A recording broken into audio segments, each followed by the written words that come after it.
Hello, everyone, and thank you so much for joining me to learn more about my Study Away course in Toronto, and particularly how I use experiential and inquiry-based learning exercises to help students think through the possibilities and perils of smart city initiatives. My training is in media studies, science and technology studies, and feminist studies, and much of my work as a researcher and educator concerns how values, goals, ideas, and assumptions get baked into technological designs. I was really struck by the city and complexity call for presentations because of its emphasis on interdisciplinarity. In many ways, I think of the smart city as a quintessential interdisciplinary object of analysis. In order to understand the emergence of smart city initiatives, one needs to be able to map the complex system of interconnecting interventions, power relations, and perspectives that give shape to its design.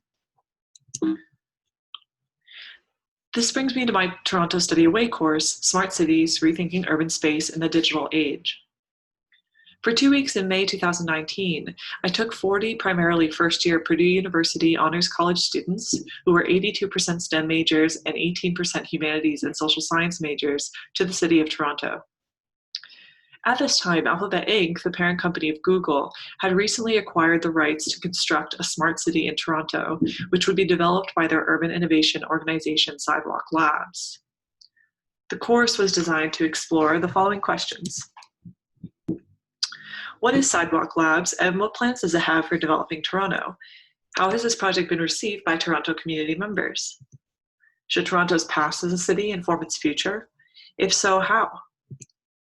What makes a smart city smart? What role do surveillance and data collection play within smart cities? How does the Toronto Smart City Initiative compare to other smart city projects globally? How do smart homes fit into the larger project of smart cities, and what visions of family life do smart homes construct and promote? And finally, are smart cities the same thing as wise cities? How should urban designs account for ethics and power? Through these guiding questions, my learning goals for students were for them to be able to develop critical and interdisciplinary thinking skills by analyzing how scholars from a range of disciplines assess smart city initiatives, as well as problem-solving abilities by working together as a class to imagine ethical smart city initiatives. My other aim was to help students develop intercultural awareness through immersion in Toronto, which, as many of you know, is one of the most multicultural and multiracial cities in the world. Teaching smart cities on site allowed me to engage students through firsthand immersion in Toronto, which made it possible for students to directly implement the insights from our course material into their encounters with urban space. In terms of the course's pedagogical foundations, I deployed experiential learning, a pedagogy that is grounded in students gaining experience firsthand and reflecting on those experiences in order to acquire new knowledge and skills. Each excursion was thus paired with a reflection prompt in order to promote the development of new ways of evaluating the Sidewalk Labs Smart City Initiative, as well as the design of the City of Toronto more broadly. For instance, during the visit to the Sidewalk Labs office, students were asked to pick a particular demonstration and describe in what ways they think it illustrates how Sidewalk Labs understands what it means for a city to be smart. They were encouraged to make connections to the day's reading, which was Vito Albino, Umberto Berardi, and Rosie Maria D'Angelico's 2015 article, Smart Cities, Definitions, Dimensions, Performance, and Initiatives, which offered an overview of smart city definitions and the ways that different disciplinary orientations and priorities impact how the term smart city gets defined. Throughout the course, students posted these reflections to a shared course blog in order to develop deeper levels of understanding as a class. To help students situate the Sidewalk Labs initiative as operating on and within an existing urban context, I drew from place-based experiential learning approaches grounded in urban history, where, in quote, place-based learning is a process in which students learn about the histories, power arrangements, values, and decisions that have created a specific place. Students would first need to understand the role of power in shaping Toronto's past and present as an urban space in order to make sense of the controversy surrounding the Sidewalk Labs initiative and, in turn, the future direction of Toronto.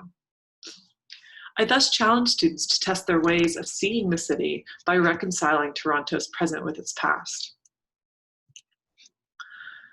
Just to give an example, during our visit to Kensington Market, a walking and bike-friendly market filled with trendy bars, stores, and outdoor cafes, the students were taught beforehand Kensington Market's early history as a 19th century British and Irish immigrant community, later joined by Jewish immigrants from Eastern Europe. Jewish people were prohibited from trading or selling to the business community by property owners, and responded by creating outdoor stalls, leading to the popularization of outdoor markets at Kensington. While the Kensington Market area diversified in the 1960s, many immigrant communities have since been priced out due to gentrification.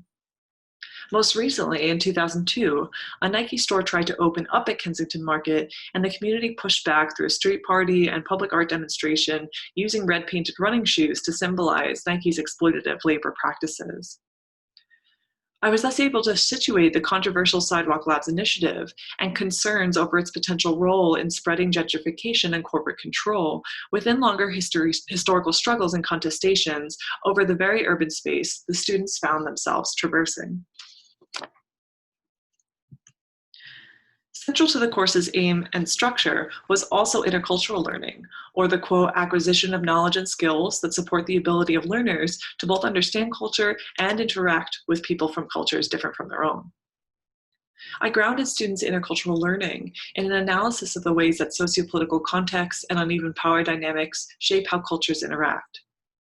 This process involved challenging students' assumptions about Canadian politics and culture, which often included an assumption that Toronto would be a harmonious, peaceful, multicultural city, unburdened by the wealth, health, and racial inequities of US cities. I complicated these assumptions through an interview assignment and through excursions.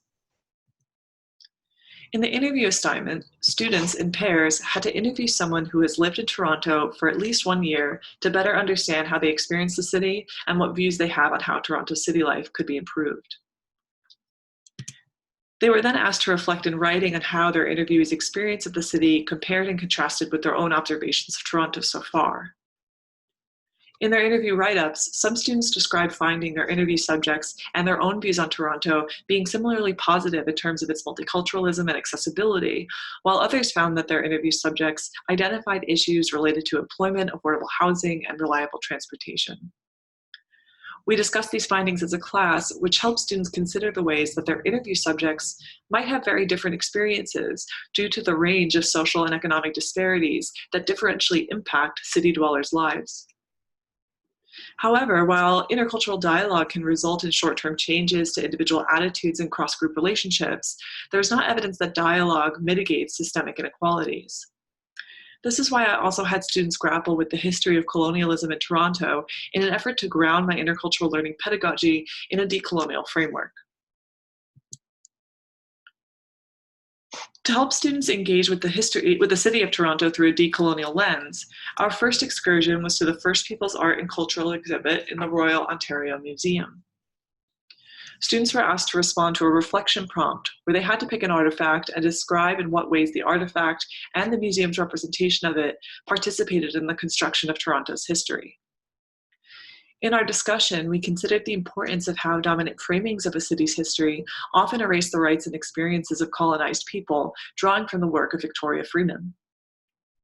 In students' reflection blog post from the museum trip, several remarked on artifacts that they felt participated in the romanticization of Toronto's settler past, while others found artifacts and accompanying museum descriptions that they felt highlighted Indigenous knowledge and perspectives in an effort, in part, to correct settler erasure.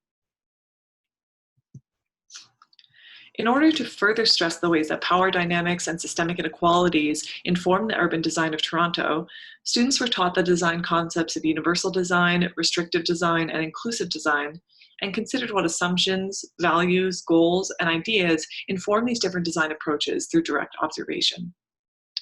For instance, when we walked on the flat, expansive sidewalks along the Toronto waterfront, we considered whether these sidewalks were examples of universal design. Furthermore, to provide social, historical, and political context for universal design, students were given a short lecture before the City Walk on the history of the disability rights movement in Ontario, which led in part to the production of accessibility standards and their requirement for government and organizational compliance in 2005. For restrictive design, the students and I first discussed the idea of restriction by design and hostile architecture, popularized in the 1970s as a way to design out crime and so-called antisocial behavior as environmental theories for crime became increasingly popular in a range of fields. Our assigned reading, which was Iris Braverman's 2010 piece, Governing with Clean Hands, focused specifically on the ways that automated public toilets in cities, including Toronto, as featured in the top right image, are embedded with normative values and surveillance techniques that prescribe certain patterns of use and that must be analyzed within wider trends of privatization.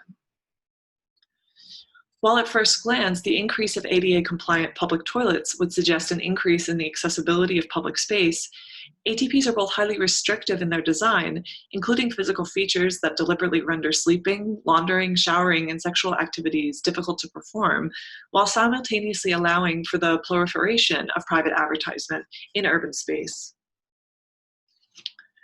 The students and I then conducted a walking excursion in the city where they were asked to evaluate public street furniture and identify examples of restrictive design through written reflection.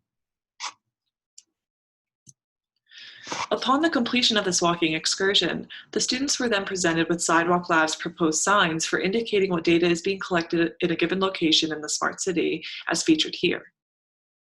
They are asked again to reflect on whether these proposed public furniture examples were examples of inclusive, restrictive, and/or universal design, and why. Thus, the excursion in Toronto's present urban space helps students develop the tools to conduct close readings of the embedded values, politics, and goals of public furniture, which they were then able to apply to think through the implications of Sidewalk Lab's proposed public signage. For inclusive design, students first met with two representatives from the Inclusive Design Research Centre at the Ontario College of Art and Design University, who had partnered with Sidewalk Labs to help develop urban designs that accounted for a diverse range of people's needs and preferences. These representatives described the 8 co-design sessions they had held with community members across Toronto, as well as Sidewalk Lab's own 3-day-long sessions with people who identify as part of the accessibility community. After this guest speaker visit, the students and I discussed key principles of inclusive smart city design, drawing from the work of Maria Sangiuliano, including privacy by design, open data, participatory design, empowerment for marginalized groups, and gender balance in design and implementation. Students then visited the Distillery District and were asked to reflect, both through direct observation and then in writing, on the ways that they saw accessibility and inclusivity being or not being taken into consideration in the layout, design, and/or amenities of the Distillery District. Furthermore, they were asked to consider how taking stock of these qualities impacted the way that they think about smart cities. This excursion reflection thus brought to life the key design concepts from the guest speaker's visit and helped students better imagine what a smart city project that centers inclusivity and accessibility might look like. For instance, one student shared in their reflection, "Before our class discussion today, I wouldn't have paid any attention to how inaccessible the Distillery District was. However, when I think about accessibility in a smart city, I realize that there are not many places that are currently smart in terms of their accessibility." Another student explicitly connected their reflection on the inaccessibility of the Distillery District to the guest lecture, writing, quote, "I liked how our guest speakers talked about how a disability is a mismatch between a person's need and the environment. This is why the team designing the space needs to be diverse, not only in discipline and background, but also in needs." The impact of these experiential learning exercises would not have been as effective without the students' robust engagement in critical interdisciplinary scholarship. Students were exposed to readings across the fields of history, critical race and ethnic studies, urban studies, feminist studies, and surveillance studies, as well as readings from popular culture. They engaged with arguments that took both critical and celebratory approaches to smart cities. These readings help the students develop their awareness of how urban designs and data-driven technologies for urban governance participate in the ordering, patterning, and structuring of the complexity of city life in ways that can be exclusionary or inclusive, democratic or autocratic. Furthermore, the readings allowed students to explore smart city projects globally, including in Rio de Janeiro and Barcelona, and take a comparative approach to the Smart City Initiative in Toronto. Additionally, students' engagement with a variety of guest speakers, including an urban designer and consultant with Sidewalk Labs on the Toronto project, a leading surveillance studies expert and smart cities critic, and a housing justice representative from Acorn Canada, helped them to further develop their awareness of the range of possibilities and pressing concerns surrounding the Toronto initiative. For instance, the representative from Acorn shared with students their experiences advocating for affordable housing within the Sidewalk Labs initiative and the challenges, barriers, and successes the organization had in doing so. This perspective was included to help students develop a deeper appreciation of why stakeholders with disparate social and economic power perceive smart city initiatives differently, and to consider smart homes not only in terms of the presence of technological gadgets that promise both convenience and often gendered forms of control, but also in terms of the politics of urban housing. In order to assess the impact of this course, I have turned to the final reflection essays and course evaluations. In students' final reflection essays, they were asked to detail their prior knowledge and assumptions about Toronto and about smart cities, and then describe how the readings and course activities impacted their thinking using concrete evidence from texts, excursions, guest speaker visits, and course assignments. In almost all but a few cases, students described having a prior utopian, technocentric understanding of smart cities based on limited knowledge from past courses, their interactions with smart technology like virtual assistants, smartphones, and smartwatches, and dominant representations in the media. The majority of students also reported initially believing that most Torontonians were likely in support of the development of smart cities. Some students insightfully identified how their disciplinary interests produced blind spots, be it the aspects of smart cities they privileged in their original definitions, or the initial uncritical orientation they had towards smart city initiatives. In terms of how students' perspectives shifted over the course of the class, there were many moments in the final reflection essays where students described how the course pushed them to think about the relationship between smart cities and issues of power, inequality, inclusion, and injustice. For instance, one student wrote, "The readings from class have primarily caused me to think about who benefits most from the creation of a smart city and who are going to be the people that are present within a smart city." Thus, this student's perspective shifted from a tech-centric approach to smart cities to a socially oriented perspective that centers power relations. In many other reflections, co-designing with city dwellers from a range of backgrounds and experiences was central to their expanded understanding of what can make a smart city smart.